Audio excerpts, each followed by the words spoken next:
Hi guys! Welcome back to my channel. Guys, pag-uusapan natin ngayon yung mga dahilan kung bakit hindi tayo na-approve ng mga bangko. Sawa ka na bang mag-apply dahil lagi kang decline? Nag-apply ka ng 20% pero 30% ang approval mo. Yan ang mga pag-uusapan natin ngayon guys. Pero bago nyan, kung bago ka sa aking channel, please like, share, and subscribe.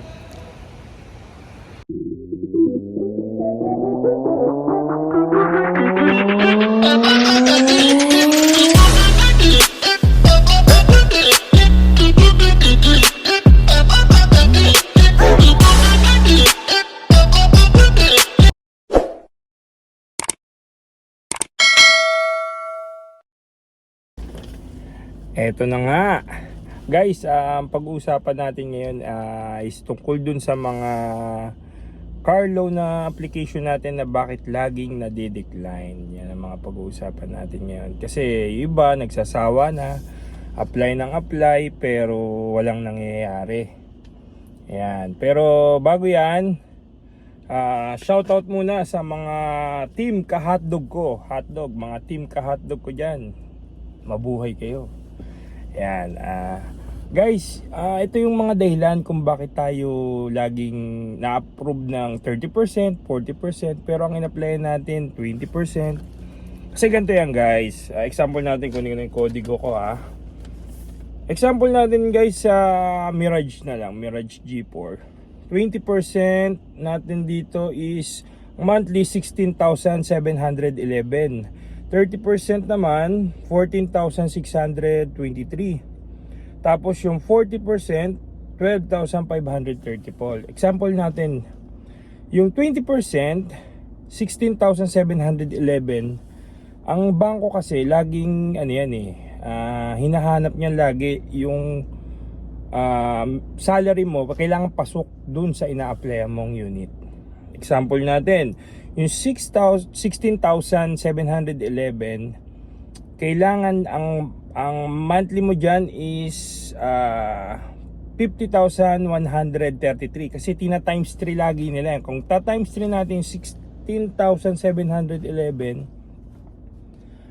papatakto ng 50,133. Nag-apply ka, ang sahod mo 45,000.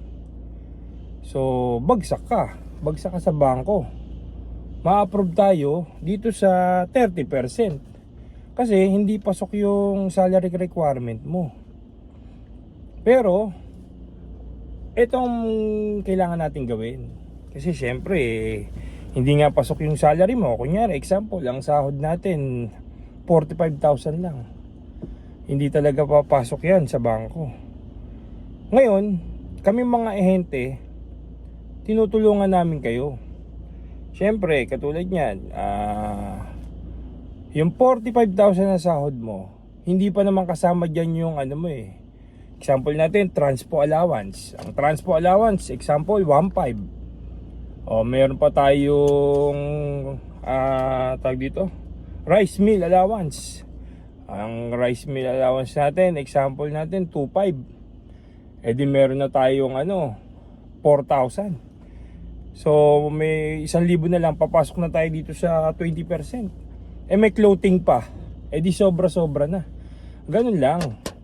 Papaliwanag mo lang sa bangko yung kami mga ahente, kaya namin gawa ng paraan yan. Kasi papaliwanag lang naman namin sa bangko para ma-approve ka ng 20%. Ngayon, kapag ang bangko tumawag, example, Sir, willing po ba kayong i-approve namin ng 30%? Sabihin nyo lang, yes po. Lagi ang sagot yes. Kasi si bangko, nakikita nilang nakikita naman nila yung eligibility mo na kaya mo maghulog. Sabihin mo lang yes. Through CI lang naman to, CI. Yes lang lagi. Yung mga lagi mo isasagot. Kasi sa Pilipinas, sobrang baba talaga ng sahod ng mga meron nga ako diyan, client ko, ang sahod manager na 32,000 lang. Ang tinitingnan kasi dyan yung tenurity, kung gaano ka nakatagal sa trabaho mo. Yun lang guys. Yung pangalawa natin ha. Sample natin, kapag tumawag ang bangko, tinanong ka naman kung may parking. Ang lagi mo sasagot, yes pa din. Ngayon, syempre, pag ikaw nagsabi ka na, sir, sa parking, maghahanap pa ako ng madidecline ka. Syempre, ma-approve ka sa 30%. Ang in-apply natin 20%. Mahihirapan ka talaga dyan. Yan ang mga talagang mahihirap ma-approve kapag ka ganun. Lagi mong sasagot yes. Yes lang naman lagi ang sagot dyan para ma-approve tayo Ngayon, if ever pumunta o nag-CI sa bahay nyo, that's the time, turo mo yung parking ng kapitbahay mo. Hindi, joke lang. Turo mo kung ano yung pwede mo paparkingan. Kasi usually CI lang naman, puro verbal lang naman yan, puro tawag lang naman ng bangko. Ganun naman lahat tayo diba? Pangatlo, kunyari, yung nag-CCI, tinanong ka, through verbal ulit to tinawagan ka. Sir, yung bahay niyo po ba renting o own? Sasabihin mo lagi, kung nagre-renta ka, safe na answer, living with family. Diba? Bakit?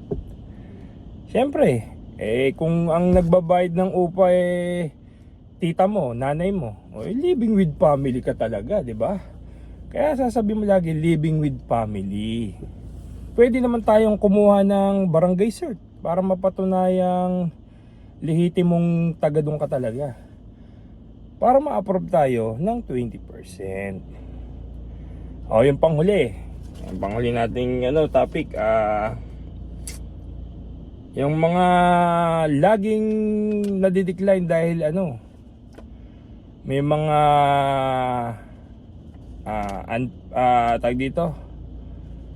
Mga loan sa bangko. Syempre, pag may mga loan ka sa bangko, makikita ka agad yan upon CI.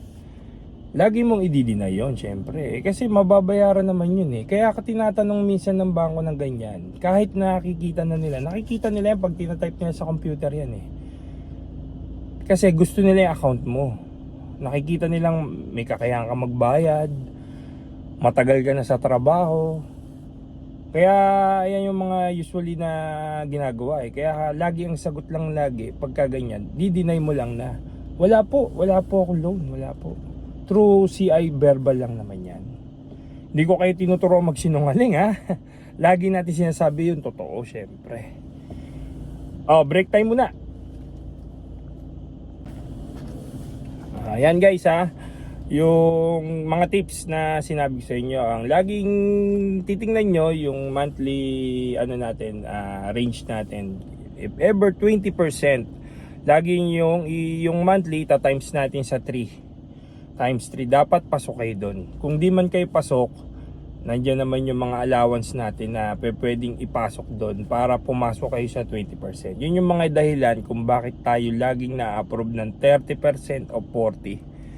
Dahil yung salary natin hindi pasok sa bracket ng gusto nating applyan na 20%. Yan yung mga tips na dapat nyong tandaan.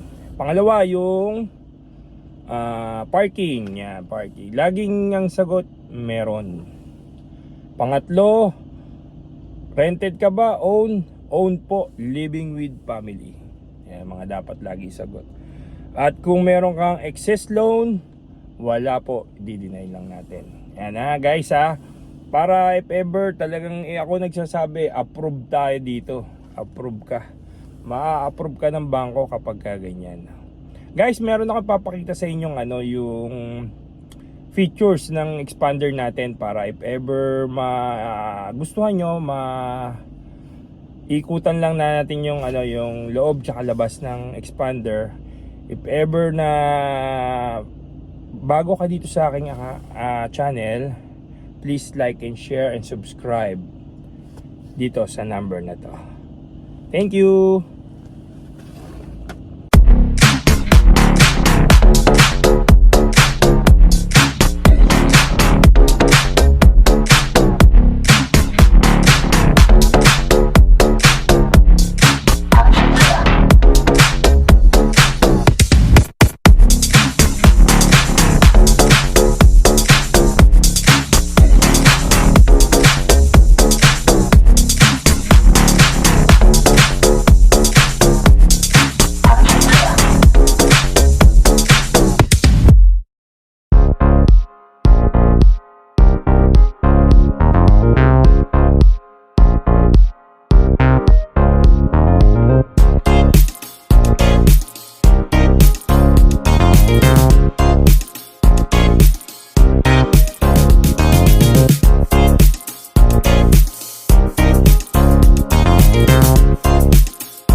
Bye.